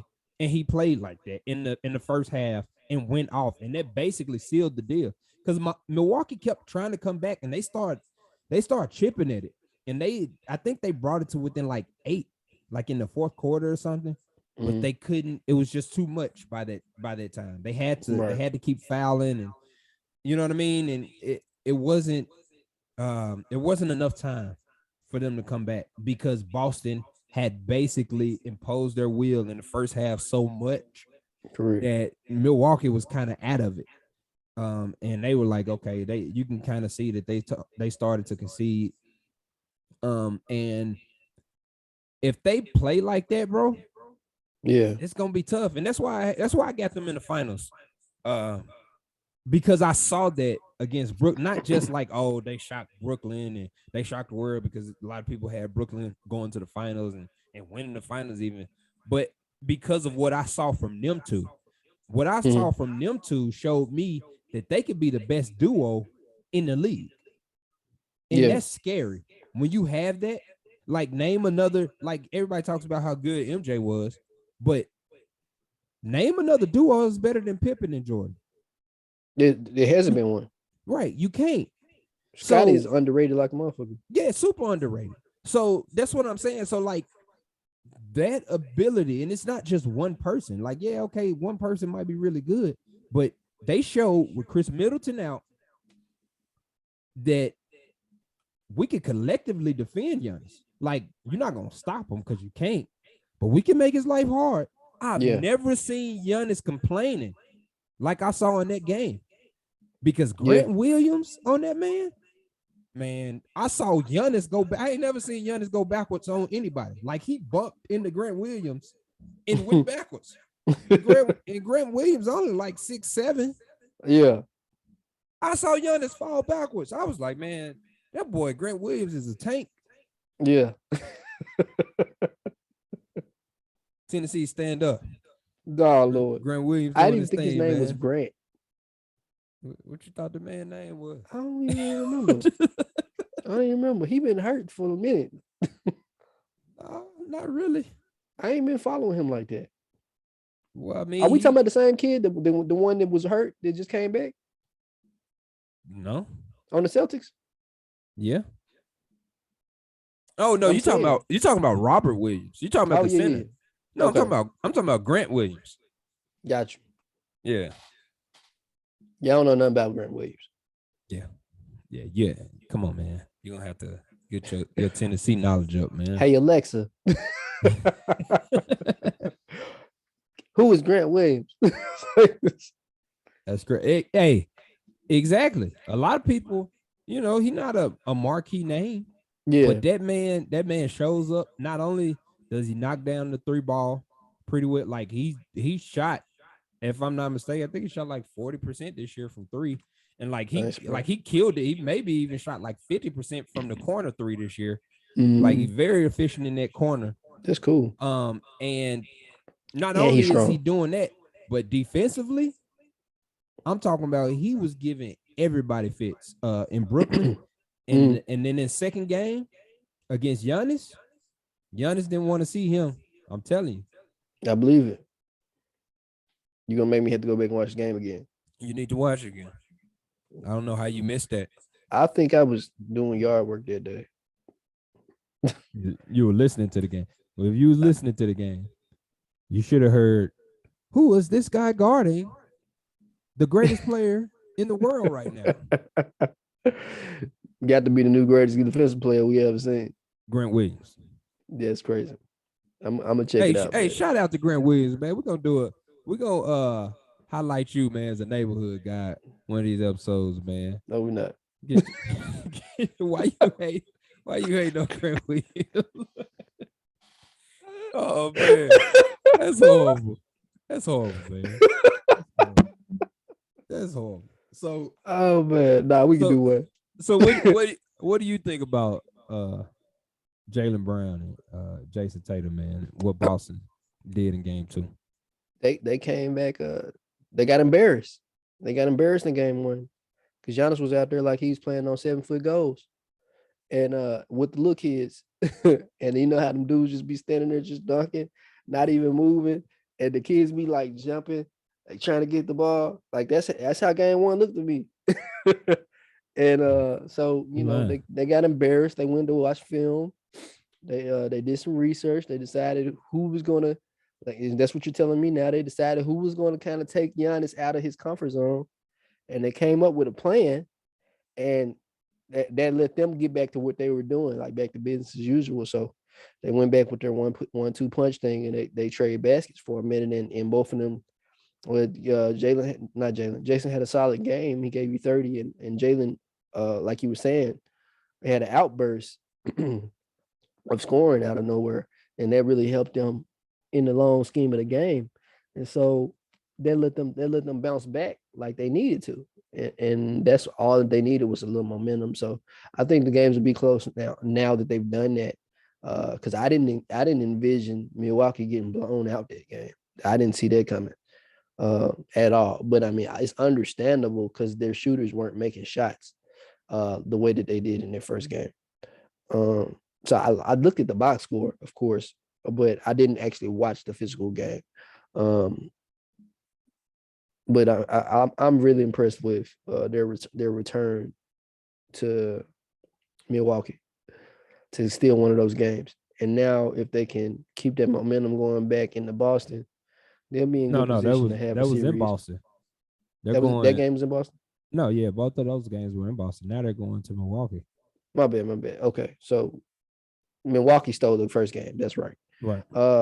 So if they can possibly steal one in Milwaukee, they'll be in a good position to win the series.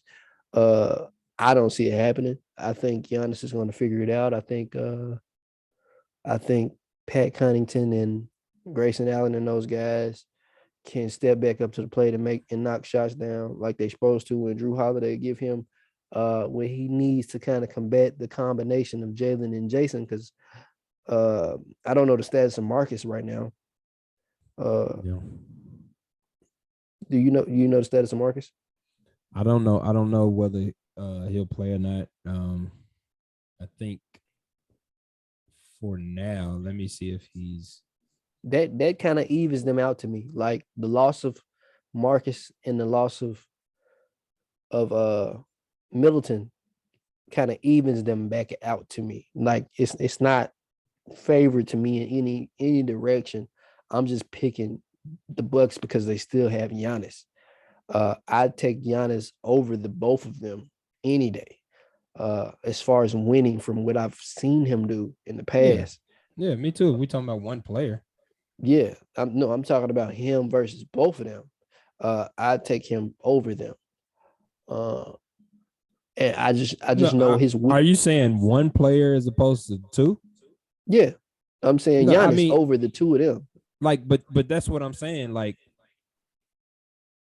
because they're like for me, like Chris Middleton is good enough, and at times Chris Middleton is your closer offensively. But I agree with that. So that guy not being on the court, like I'm gonna if I'm just talking about Giannis, yeah, at maximum peak, or am I talking about Jaylen Brown and Jason Tatum at maximum peak? I'm taking two over one because two heads is better than one always. I still got Drew, and I still got Pat Connaughton and Grayson Allen. And like I mean, I got the players that can come in and give me similar production to either Jaylen Brown or either Jason Tatum. You're not getting that from any of those guys. No, I'm saying as a collective.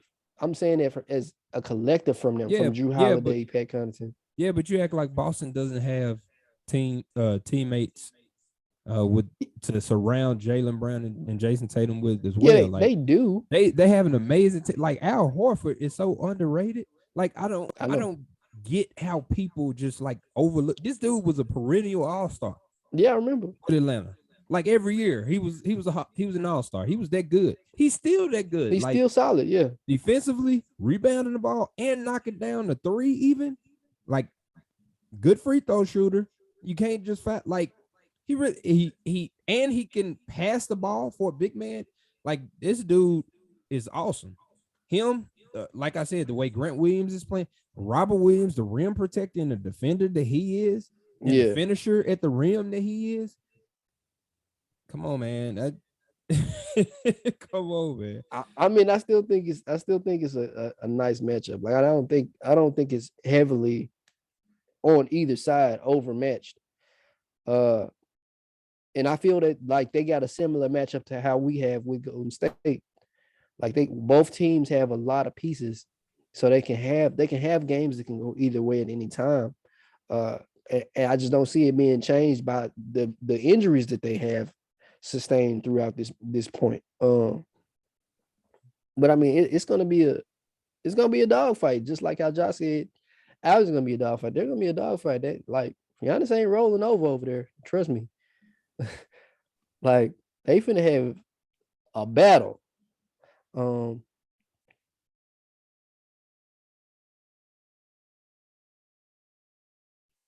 I'm looking at this message you put on your. Why haven't we given him the benefit of a doubt that he always does? Well, and I want you to elaborate. Um, I I feel like also first of all, let me speak to Marcus Smart's injury. So um he's he's saying there's a strong likelihood that he should be back for game 3, which is Mm-hmm. tonight. I don't think that um they came out with the injury report yet. I don't think they Yeah. released that yet. Uh but I think he's going to play. He probably will play knowing him. Um but going back to Giannis and the question that I'm posing is why is it that because people kind of get up in arms like when something happens. Like I feel like we're so reactionary in the media when something happens. It's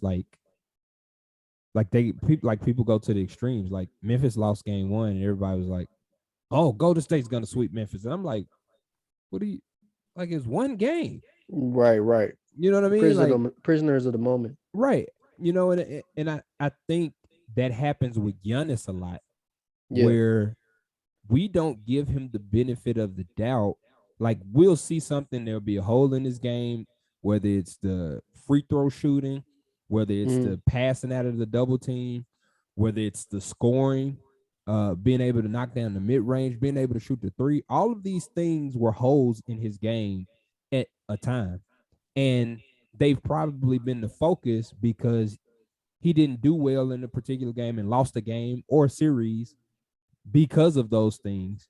And so Exactly. everybody was like, "Oh, well, it's Giannis." So now it's like when something happens, that's kind of the narrative. Like, oh, well, he's gonna lose a series. Now I picked Boston to go to the finals. I was picking Boston to go to the finals before Middleton even got hurt.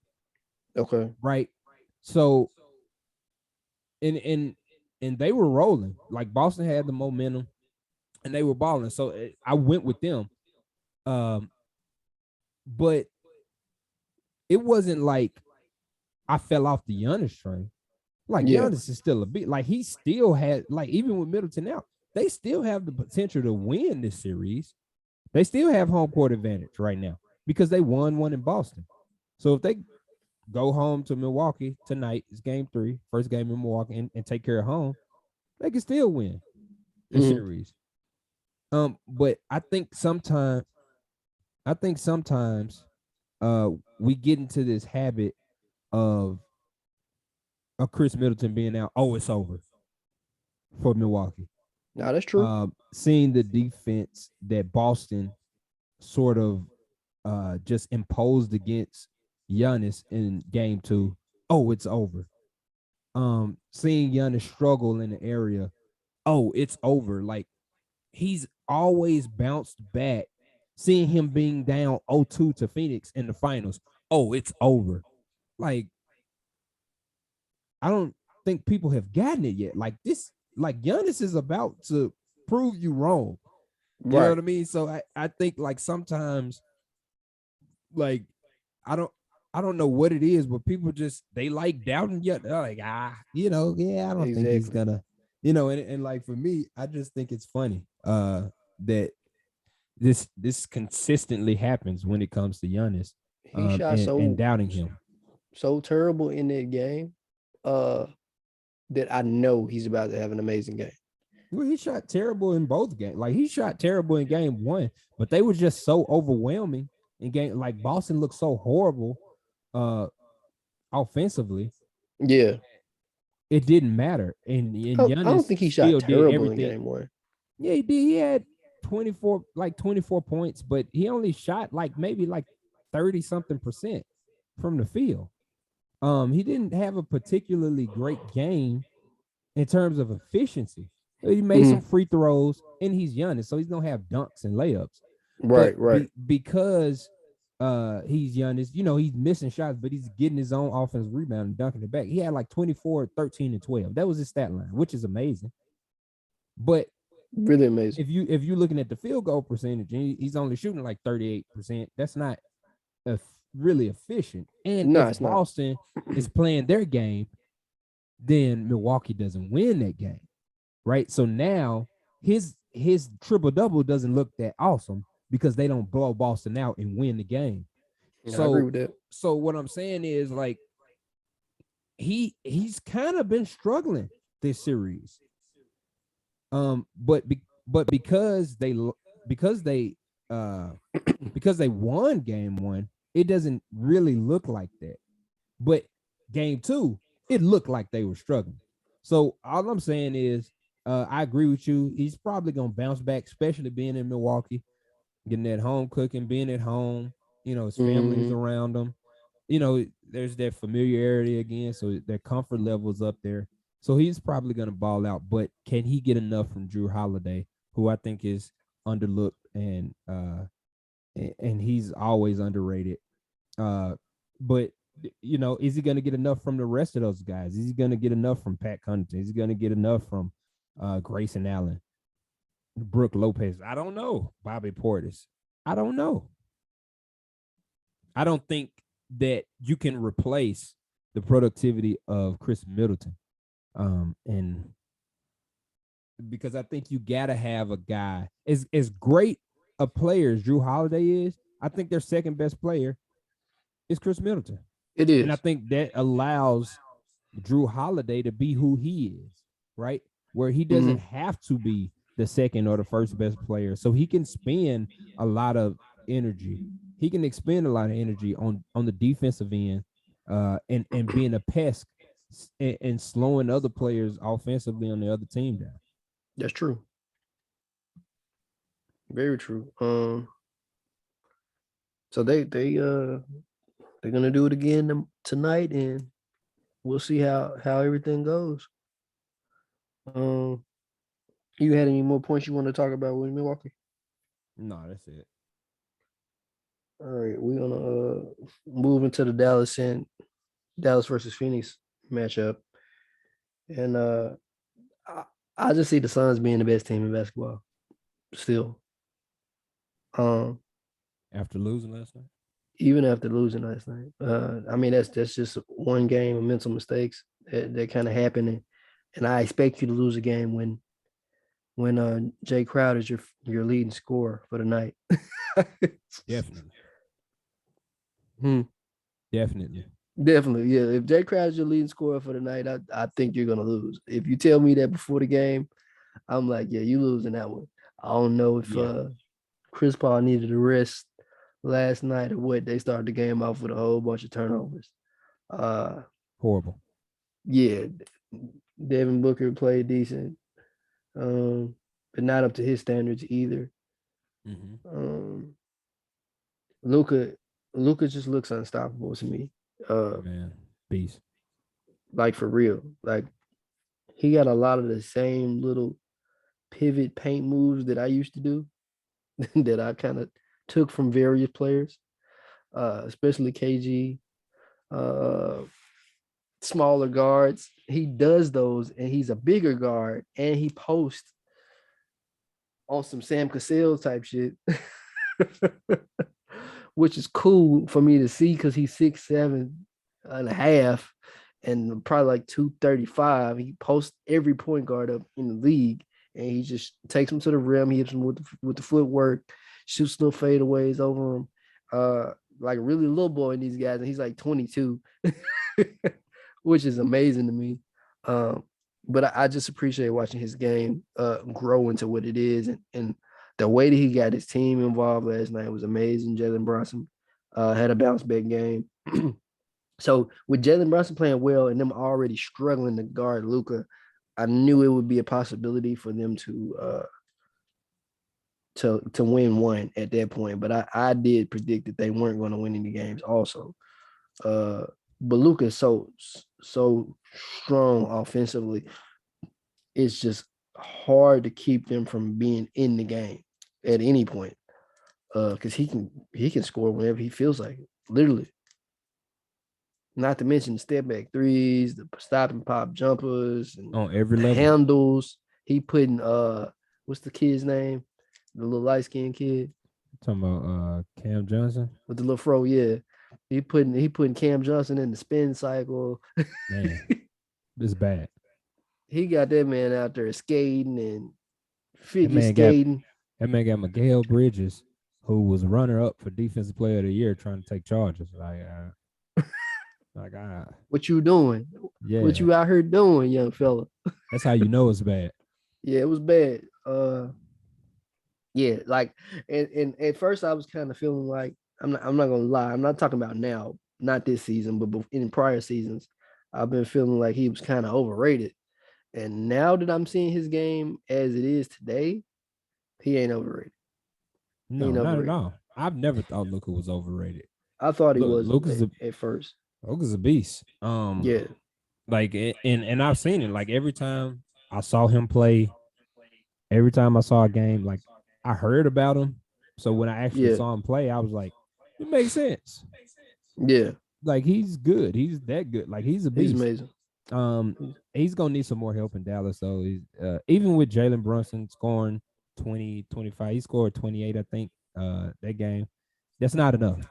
Nah, If Phoenix doesn't turn the ball over the way that they do, and credit to Dallas defense, Phoenix has been turning the ball over all series. yeah, yeah, Um, and uncharacteristically also of Phoenix. But we saw that in the New Orleans series as well. But mm-hmm. I think Jason Kidd probably picked something up from that New Orleans series, which is you got to pressure Chris Paul. You got to try and wear him down, which is Definitely. what they've been doing with Bullock. Reggie Bullock's been kind of like full court pressing him, trying to get the ball out of his hand, just making his 48 minutes difficult, right? And the same, Or kind of 35 like minutes, Jose however Alvarado long, was doing. right? However long he's gonna be on the court, we're gonna have somebody in your face and we're gonna make it difficult for you. Yeah, and Now, that's gonna make a difference for him because he's older right, and eventually. the reason that does bother Chris Paul when you do that is because as we have seen, Chris Paul is a master manipulator. Yeah, And he's able to scrutinize the game the way that he wants. And there's a reason that Devin Booker is the number one scorer in the first quarter in the NBA. exactly.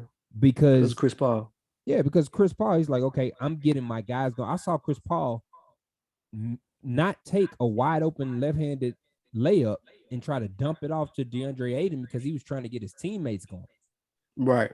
And Chris Paul's thing is, okay, I'm still Chris Paul. I I'll can take score over in whenever. the fourth quarter, right? Yeah, I can But I score got to whenever. get everybody else going, and that makes his game easier. That makes his day easier, It and does. that lengthens his career, right? Yeah, Now I'm not as injured in the postseason, latter parts of the year because I'm not playing as hard. I'm not playing as many minutes, and I can preserve myself until the Correct. fourth quarter when it counts. So because you got guys hounding him, it kind of takes him out of his game. Now, even with them having a lot of turnovers, they play horribly on top of that. Yeah. So Devin Booker didn't score well. Chris Paul didn't score well. DeAndre Ayton was missing a lot of bunnies that he makes at a high percentage all the time. Right. He had like 16 points. Right. So because of that, you find yourself in a situation where 26 from Luka and him flirting with a triple double and 28 from Jalen Brunson is enough. But we know in the playoffs, that's not really enough unless you helping the team out. Yeah, I can't remember the last time I saw Devin Booker only take 13 shots in a game. Yeah, so I mean, it was tough because of the turnovers, and I think the catalyst of that was Chris Paul pressing because it was his birthday. Right, it was his 37th birthday. You could tell, you could see it kind of getting to him a little bit, and there was some exchanges there where the refs was calling like back-to-back offensive fouls, and it was just weird. Yeah, like I was like, man, I like FanDuel. I kind of DraftKings. Yeah. So it was a little weird there for me, and I was like, oh, okay, it's gonna be a weird game for Phoenix. Trying to knock them to bits try off. and get back, because the one player that is unstoppable is Luka. Now, Chris Paul, we see in the fourth quarter, is basically unstoppable, but you don't think Devin Booker's unstoppable? You can kind of wear him down. Booker can be unstoppable because when he's feeling it, man, if he look like Kobe.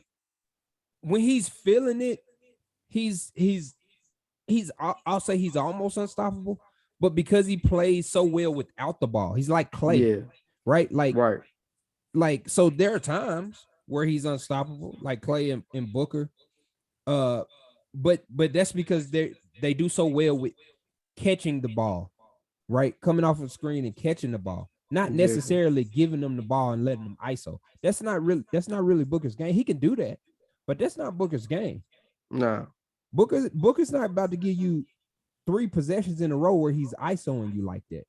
Now, he might if Chris Paul's not in the game and he's playing against some guys from the second unit, but if the team's best defender is on him, he's not going to give you 3 straight possessions where he's ISOing, because that's not a good decision for the team. Right. Because it's not the type of player he is. So while I'm talking about, when I say unstoppable, I mean whatever level. Whether he's bringing the ball up, whether he gets the ball in at the elbow, or whether he gets it in the high post or low post, extended, it doesn't matter. He's able to create a shot. Anytime he has the ball, it's dangerous. And it's not just, and the reason I say Chris Paul also is because it's not just his scoring, it's also his facilitating. Right. So he made you see Luka, like, even though he had 26, his game was huge because I think he also had like 10 rebounds. Yeah, he did. Maybe 9 rebounds, something like that. Yeah, like not only 10 rebounds, they had like 13 rebounds, but like he had like 9 assists, right? And 9 assists. So he had like 9 assists. So like he's still finding players. Like he made 1 assist from the ground. Like he got the offensive rebound. He's laying on the ground. He gets the offensive rebound, and he passes the ball to Finney Smith, I believe, on the cut. Perfect pass, and Finney Smith finishes, and it's like, man, that's amazing. It was. You know what I'm saying? So at times he can be unstoppable, but if he doesn't have help, it doesn't matter how unstoppable you are. You're not going to win the series. And so that's what it comes down to. I think Phoenix still wins this series, but I thought that game was weird, and it was just too difficult for Phoenix to win anyway because of the turnovers. And I think there was, some psychological thing going on with Chris Paul pressing and trying to have a complete dominating performance because it was his birthday instead of preserving himself into the fourth quarter. When you say he's pressing, what you mean? Oh, at times you see like Chris Paul takes care of the ball. I don't think he's ever had a game where he had 4 turnovers in the first half. Yeah. And for some people, you're like, what? You never had a game where you had 4 turnovers in the first because you play so many games. You're like, well, it's bound to happen at some point. But for Chris Paul, he's such an amazing player at taking care of the ball. Yeah. That's uncharacteristic of him. So that's super weird. So because that happened, you're like, okay, he was trying too hard. Like there was something going on there.